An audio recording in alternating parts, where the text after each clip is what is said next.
एवं टोनी मांकड़ जंगल रे रहुथिले। दिने से गछमूलरे एक डालरे मीठा फल देखिले। टोकरेईटी भारी थिला, तेणु मिनी एहाकू एकत्र खोली फल बांटिबाकू परामर्श देइथिले। मिनी बिलेई एवं टोनी मांकड़ जंगल रे भल बंधु थिले।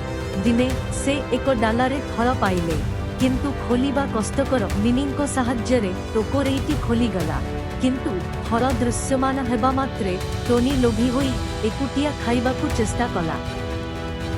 टोकरेई खोलिबा मात्रे टोनी चतुरतार सह समस्त फल लुटिबा आरंभ कला एवं मिनीको कौनसी फल देला नाही। मिनी बुद्धिमान भाबरे कहिछंती, किछि फल विषाक्त होई पारे, मो एहाकू चिन्हि पारिबी।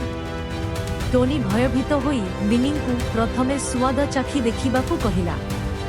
मिनी निज पाई मीठा फल रखी टोनीको पतला फल देला। एहीपरि मिनी चतुरता उपरे चतुरतार विजय प्रमाण कला। मिनी दुख अनुभव कले, किंतु से बुद्धिमान भाबरे कार्य कले। से टोनीको कहिछंती जे किछि फल विषाक्त होई पारे, मते चिन्हट करिबाकू दियो। भयरे टोनी तांकू मानिले।